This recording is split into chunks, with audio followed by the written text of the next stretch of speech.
Have you ever been stared at not because of what you did, but because of what you look like? Have you ever walked into a room where everyone else already decided that you didn't belong? She wasn't loud.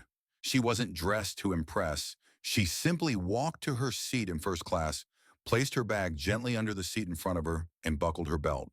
The man next to her adjusted his jacket. The woman across the aisle glanced down, then away as if to say, "How did she end up here?" But she didn't flinch. The flight hadn't taken off, but the judgment already had. The air in first class is supposed to feel more refined.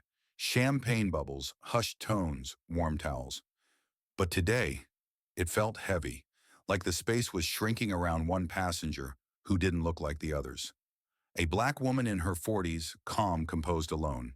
And just as the seatbelt sign blinked on, a man stepped onto the plane, wearing the crisp Navy uniform of a pilot, wearing a smirk that had seen years of unchecked confidence.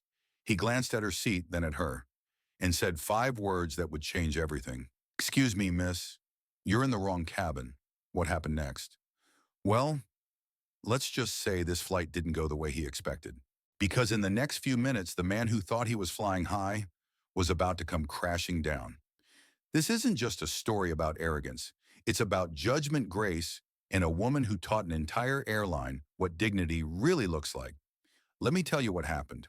It was one of those mornings where everything seemed perfectly choreographed, gate announcements humming in the background, flight attendants flashing polite smiles, and passengers lining up according to their boarding groups like dancers in a quiet routine. First class always boards first. It's part of the silent hierarchy of air travel priority lanes, champagne greetings, wider seats. And with it comes another invisible currency perception. She boarded alone. A black woman in a navy blue blazer, travel-toed over one shoulder, her afro pulled back in a soft twist. Her heels didn't click loudly, and her expression was unreadable, like someone used to walking into rooms where she wasn't expected. She didn't make eye contact with the passengers already seated in row 1A and 2C. She just smiled at the flight attendant, showed her boarding pass, and moved to seat 3B. That's when the silence changed. It wasn't loud, not the kind of silence you hear when someone drops a glass, but the kind that grows thick. The kind that makes you feel like you're being watched through 1,000 invisible lenses. Across the aisle, a businessman adjusted his cufflinks. A middle-aged couple whispered something, then looked away quickly. One woman took out her phone, pretending to scroll while sneaking glances. No one said anything directly. No slurs. No raised voices. But that's the thing about passive exclusion. It doesn't need a scene. It thrives in looks and pauses, in the way people don't greet you when they greet everyone else. And for many people of color, especially women, it's familiar. Not shocking, just exhausting. Because when you work twice as hard to get half as far, you learn to carry yourself with a kind of practiced grace. You learn to ignore the murmurs. You learn to let your silence speak louder than their doubt. She sat quietly, pulled out a book, and waited for the rest of the cabin to board. But even then she could feel it. That gentle weight pressing down on her. You don't belong here. What they didn't know, what none of them could have guessed, was that she wasn't just any passenger. She was someone they would all remember. Someone who'd flown higher than most of them ever would. And as fate would have it, the very person who would try to bring her down was about to walk through that cabin door. Now let's talk about him. He walked in like he owned the air. Not just the cockpit, the whole plane. Captain Richard Langford had over 20 years of experience, thousands of flight hours, and a reputation that hovered somewhere between seasoned professional and untouchable alpha. He had the kind of posture that made people sit straighter when he passed by, and a voice that made even senior flight attendants instinctively respond with, "Yes, sir." Some called it confidence.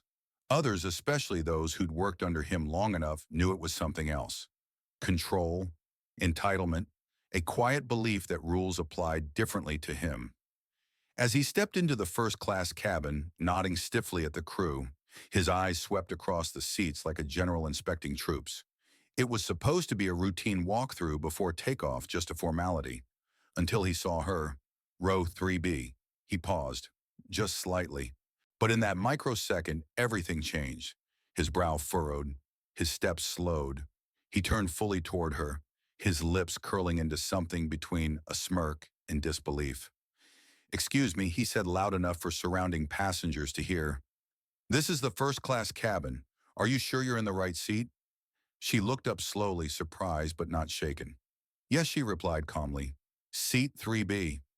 He glanced down at her boarding pass without asking, then looked back at her as if the ticket in her hand couldn't possibly be correct. The cabin fell even quieter, and in that moment you could feel it, that invisible transaction happening in real time. A man in uniform, a woman with dignity, and a crowd unsure of which one to believe. This wasn't just about a seat on a plane. It was about how quickly we assign worth based on appearances. About how a man with stripes on his shoulders could question a woman's place, not because of protocol, but because of perception. And it happens more often than we like to admit. Not just on airplanes, in boardrooms, at hotel check-ins, in classrooms and coffee shops. Prejudice doesn't always announce itself with slurs or fists. Sometimes it hides behind uniforms, behind policies, behind, "I'm just doing my job." But she didn't argue. She didn't raise her voice. She simply opened her leather folder, pulled out her ticket again, and offered it to him with a quiet strength that said, "I've been here before, and I know how to handle this." The pilot hesitated, just long enough for everyone to notice. Then, without apology, he handed the ticket back and walked away, no nod, no acknowledgement. He thought the moment had passed, but he had no idea. That moment had just begun. Because the woman he tried to make invisible was about to become unforgettable. Now let's go back. Who was she really? Her name is Maya Jefferson, and she's used to being underestimated. The daughter of a single mother and a school teacher.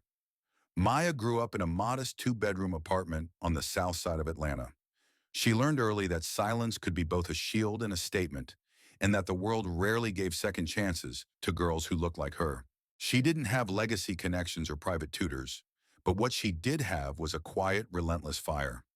Maya graduated top of her class in high school, earned a full scholarship to Howard University, then went on to Harvard Law, where she became the youngest editor-in-chief of the Law Review in over 2 decades. Not because she wanted recognition, but because she wanted the door to stay open for the next girl who looked like her. Now at 42, Maya is the chief ethics counsel for one of the largest commercial aviation oversight boards in the country. Her job: investigate misconduct, hold leadership accountable, and ensure no passenger, employee, or crew member is treated as less than. In fact, just 2 weeks before this flight, she'd finished drafting a sweeping internal policy recommendation for federal compliance, specifically targeting implicit bias training for flight crews. Funny how life works. She wasn't flying first class to make a statement. She didn't flash credentials, didn't pull rank.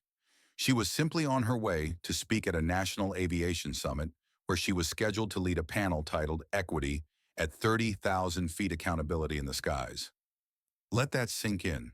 The woman who had just been questioned about her right to sit in first class was literally flying to teach airline executives how to confront bias and build ethical cultures within flight teams. And that's the tragedy of assumptions.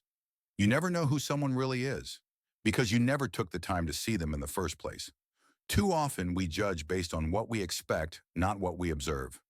We look at a person's skin tone, their hair texture, their clothes, and think we know their story.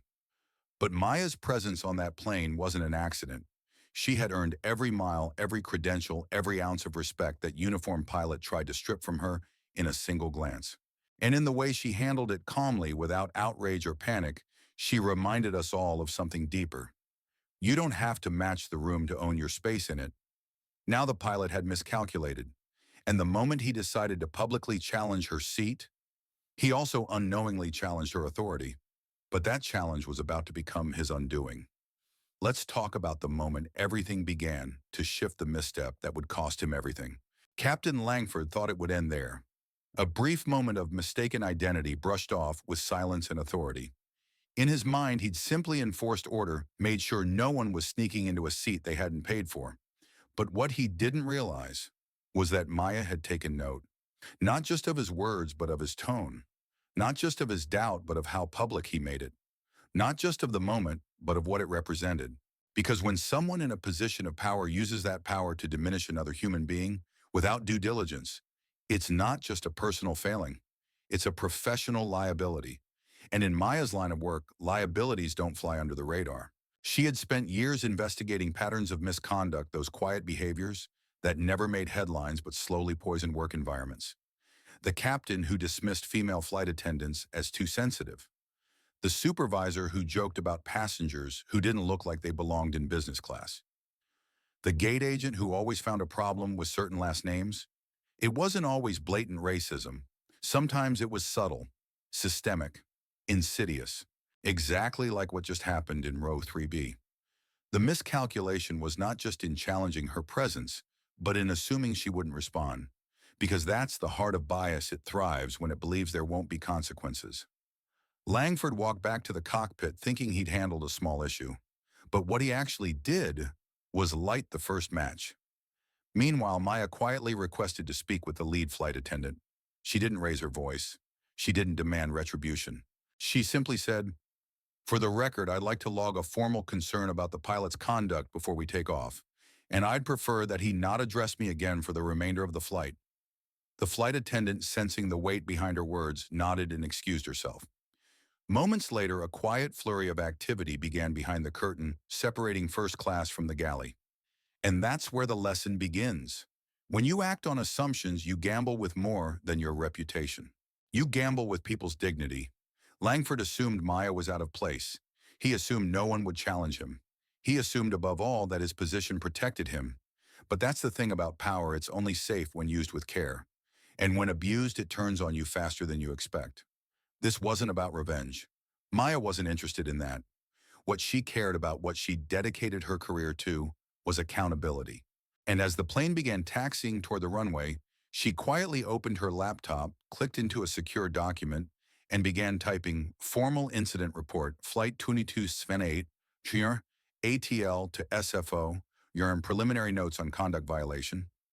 Because for Maya, this wasn't just personal, it was professional, it was necessary, and it was just the beginning. Now let's look at the moment that took this quiet confrontation to a national level when a single phone call changed everything. The plane had leveled out at 36,000 feet. Meal service had just begun in first-class salmon or chicken linen napkins, soft music playing faintly through the cabin speakers. To anyone watching, it looked like any other cross-country flight. But in seat 3B, Maya Jefferson was writing. Not in anger, not in haste, but with clarity, precision, purpose. Every detail mattered: the time, the tone, the context, the witnesses. She'd handled more sensitive cases before she knew which words carried weight and which could be dismissed as emotional. She chose hers carefully. When the lead flight attendant returned with water, Maya handed her a card. "This is my office line," she said quietly. "If the captain or anyone from operations has questions, they can reach me here. I'll also be filing a formal report with the Aviation Ethics Compliance Board upon landing." The attendant's eyes widened as she glanced at the name. Not because Maya had said anything threatening, but because the name on that card wasn't just familiar, it was recognized, respected. Within 20 minutes, the card made its way from the galley to the cockpit and straight into the hands of Captain Langford. No one knows exactly what went through his mind in that moment. But according to crew testimony, later he didn't say much, just stared at the name, closed the cockpit door, and sat in silence for several minutes. Because that name, Maya Jefferson, wasn't just a passenger. She was one of the highest-ranking legal authorities in aviation ethics. The very person pilots were trained not to offend. The one whose signature appeared at the bottom of every updated conduct policy posted on bulletin boards across airline headquarters. And with that one card, the dynamic shifted entirely. The flight attendant returned to Maya's seat and leaned in gently. "Ms. Jefferson," she said, "we sincerely apologize for what happened earlier. Please know we take this seriously.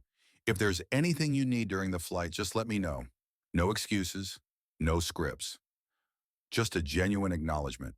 Because once truth enters a space, it demands to be recognized." And this is the moment we all need to understand: accountability isn't always loud. Sometimes it begins with a card quietly passed forward, a name spoken in the right room, a presence that can no longer be ignored. It doesn't take shouting to create change. Sometimes it just takes one person refusing to stay silent and one system finally listening. And while the rest of the flight went on uneventfully, to the untrained eye behind the scenes, calls were being made. To legal, to HR, to the airline's executive office. By the time the wheels touched down in San Francisco, 3 departments were already looped in, and Captain Langford's arrogance, it had officially triggered an internal investigation. But that was just the beginning, because when they started pulling records, they uncovered something much bigger. Let's take a closer look at what was hiding behind the uniform, what this one incident exposed about a much deeper pattern. Captain Langford had always looked the part. Crisp uniform, impeccable grooming, calm voice that made passengers feel safe. But uniforms, as Maya knew all too well, could cover a lot more than wrinkles. They could hide patterns, attitudes, even misconduct. And that's exactly what began to unravel once the ethics board launched their internal inquiry. At first glance, Langford's record looked clean on time, flights, strong evaluations, even a few commendations. But as Maya often said in her lectures, a clean record doesn't always mean a clear conscience. It can also mean no one's been looking close enough. So they looked closer, and there it was. 3 previous reports filed by female flight attendants over the past 6 years. 2 informal complaints from Hispanic ground staff regarding condescending and dismissive treatment. 1 written warning buried in an old HR file for telling a newly promoted black co-pilot that she should smile more and let the men handle the tough landings. None of these incidents had led to formal action. Why? Because each time it was chalked up to miscommunication or dismissed as a personality clash. And that's the danger of unchecked power in closed systems. Langford wasn't violent. He didn't shout or curse. But he operated from a quiet entitlement, a belief that his experience gave him the right to question, correct, or diminish others, especially those who didn't look like him. This wasn't just about one passenger. It was about a pattern, one that had gone unchallenged until Maya chose to speak. Let's be honest, we've all seen it before. The senior manager who jokes too much around the interns. The professor who subtly ignores questions from female students. The supervisor who insists their comments are harmless even when people feel otherwise. These aren't isolated events. They're threads in a larger fabric of how systems protect the people already in power and make it harder for those who speak up. But here's the thing about patterns. Once they're exposed, they can't be unseen. And once Maya's report reached the executive review panel, everything changed. Not just because of her title, but because of her documentation, her clarity, and her refusal to let this be swept aside like the last time. And that's the lesson here. When people show you who they are over time, believe them, especially when the same story comes from multiple voices. Langford had counted on the silence of those beneath him, but this time someone was watching, someone with the power and credibility to make sure that silence ended here. And it did. Within 48 hours of landing, he was placed on administrative leave. Within 2 weeks, his full disciplinary hearing was scheduled. And just like that, the man who thought he controlled the skies was now grounded by the very system he'd taken for granted.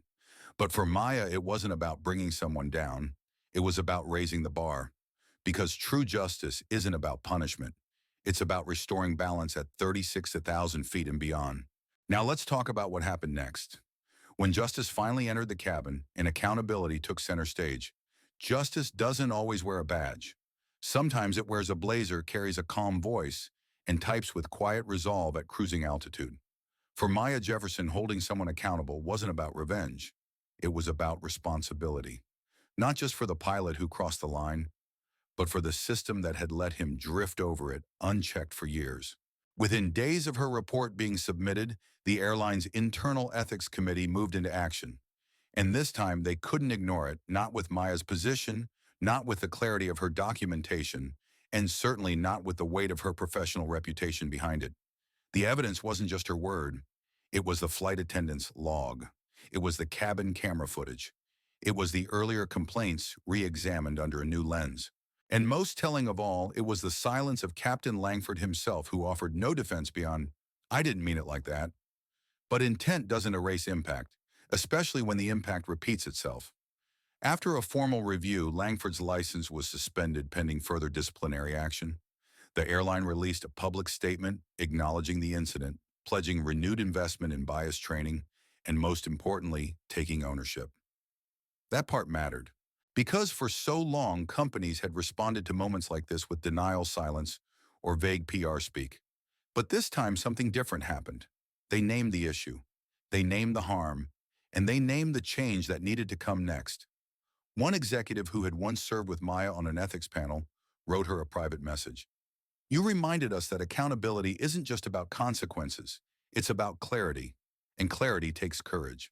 And isn't that the truth? Real justice doesn't come from humiliating others.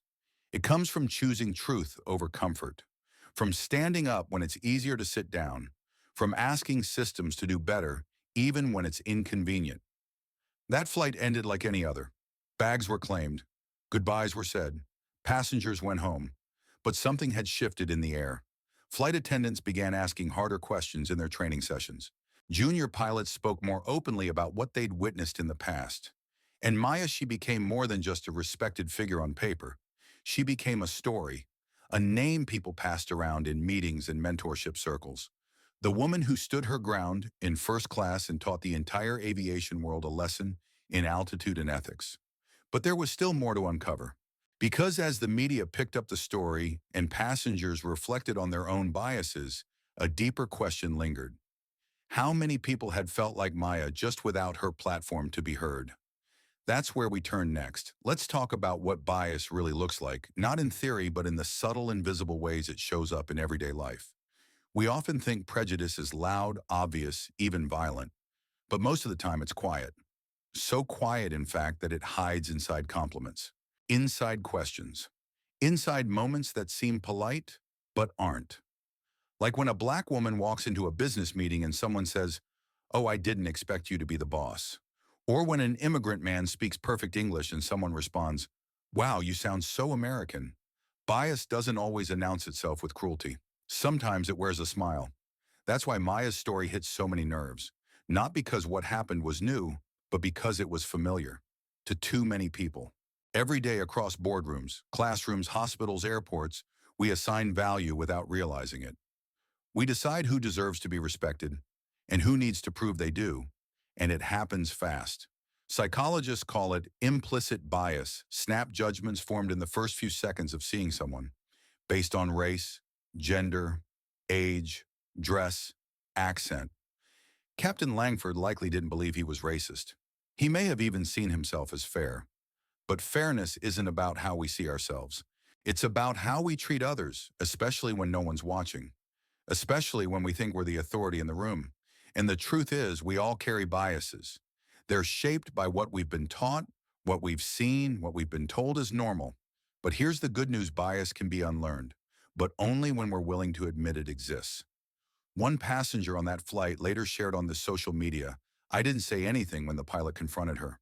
I didn't speak up because I assumed she might have been in the wrong too. Watching it play out taught me something about myself." That kind of reflection matters because awareness isn't weakness. It's where growth begins. And Maya, she didn't respond to the bias with bitterness. She responded with structure, with truth, with action. That's what made her so powerful. Not just that she had a title, but that she had the restraint not to use it as a weapon. She let her professionalism speak, and in doing so, she held up a mirror, not only to one man, but to an entire industry. So maybe the bigger question isn't, how did this happen? But rather, how often has it happened before when no one was there to document it? And that leads us to a powerful truth: visibility changes everything. Because when one person chooses to step forward, they make it easier for the next person to be seen, to be heard, to belong. Now let's take this one step further. Because what Maya did next after all the noise died down redefined not only her legacy, but the very meaning of leadership. 3 days after the flight, an email arrived in Maya's inbox. Subject line: A personal note from Captain Langford. It was short, stiff, carefully worded. He apologized if his actions had caused offense. He noted that he was simply following procedure. He closed with a line about learning from the experience. There was no mention of her name, no acknowledgement of her role, no understanding of the weight of what had happened. It was the kind of apology that doesn't heal, it just hopes to move on. But here's the truth. There's a difference between saying, "I'm sorry," and showing you are. And Maya, she'd seen enough of these to recognize the difference. This wasn't personal remorse. This was damage control. Too often, apologies arrive not when someone truly understands their impact, but when consequences show up at the door. Not when empathy is awakened, but when reputation is at risk. And while Maya never expected an apology, she certainly didn't need one that felt like an afterthought. But she didn't respond with bitterness. Instead, she forwarded the message to the ethics board, added it to the documentation file, and closed her laptop. Because Maya understood something many people still struggle to accept. Accountability doesn't begin with an apology. It begins with change. That means doing the work to understand what went wrong, owning not just the behavior, but the belief behind it, and then choosing to act differently going forward. A real apology isn't just about repairing the moment, it's about preventing the next one. And that's what Captain Langford didn't do. He was sorry for himself, but not for what he represented, not for the culture that allowed him to move from one offense to the next, always just below the threshold of consequence. That's why, in the end, his apology wasn't enough, because by the time he said the words, the silence had already spoken louder. But here's where Maya's story takes a different turn. Because instead of holding on to that shallow gesture, she turned her focus towards something far more meaningful: legacy. Not hers, but the legacy we all leave behind through how we treat people, how we lead, and how we stand up even when we're tired of standing. And that's what happened next. One woman, one quiet act of resistance, and a ripple that reached far beyond any first-class cabin. Let's talk about how Maya transformed her moment of humiliation into a movement of hope. When the plane landed in San Francisco, most passengers stood up stretched and reached for their bags. The moment had passed for them at least. But for Maya Jefferson, something stayed with her. Not anger, not resentment, responsibility. As she walked down the narrow aisle toward the exit, there was no applause, no spotlight, just the soft shuffle of carry-ons and polite murmurs of thank you to the crew. But a quiet moment happened that no one else noticed. A young black flight attendant, maybe mid-20s, leaned in just before Maya stepped off the plane. "Ma'am," she whispered, "I saw what happened. And thank you for how you handled it, for not letting it go." Maya simply smiled and nodded. That was the legacy, not headlines, not the investigation, not even the policy updates that followed, but the ripple. The moment someone who had always felt invisible suddenly felt seen. The moment someone younger realized they didn't have to shrink when faced with disrespect. The moment quiet dignity became louder than arrogance. Maya didn't turn her story into a lawsuit or a viral interview. She turned it into impact. She later helped write a new set of equity protocols adopted by 3 major airlines centered around bias response training, transparent complaint systems, and diversity in cockpit leadership. But more than any policy, it was how she carried herself that left the deepest mark. Because what people remember is not always what you say, but how you made others feel. And Maya made people feel seen. Not just the ones like her, but the ones who had never questioned their place until now. We all walk aisles, airplane aisles, office hallways, grocery store lanes, places where we brush past strangers assuming stories we've never heard. The question is, what do we carry with us? Assumptions, judgments, or empathy? Because the legacy we leave isn't always written in awards or titles. Sometimes it's written in how we respond when we have every reason to lash out but choose to lead instead. That's what Maya did. She didn't just walk off that plane. She walked into a larger conversation about race respect and the quiet courage it takes to stay composed in the face of condescension. And maybe, just maybe, because of her, the next time someone boards a plane, walks into a boardroom, or sits at a table where they don't look the part, they won't be questioned. They'll be welcomed because someone once refused to stay silent, and her name was Maya Jefferson. Maya Jefferson's story isn't just about a flight. It's about every room, every job, every moment where someone is told with words or with silence that they don't belong. But she proved something powerful. You don't need to raise your voice to make an impact. You just need to stand your ground with grace. So the next time you witness someone being overlooked, dismissed, or quietly disrespected, don't stay silent. Speak up. Lean in. Create space where everyone feels seen. Because real change doesn't always start in courtrooms or headlines. Sometimes it starts in the aisle of a plane, with one person who chooses to respond not with revenge but with integrity. If this story moved you, share it. Let Maya's quiet strength remind us all what leadership really looks like. And remember, it's not about where you sit. It's about how you rise. Subscribe to That Person Was Me for more true stories that reveal the quiet courage behind everyday faces. Your story might be next.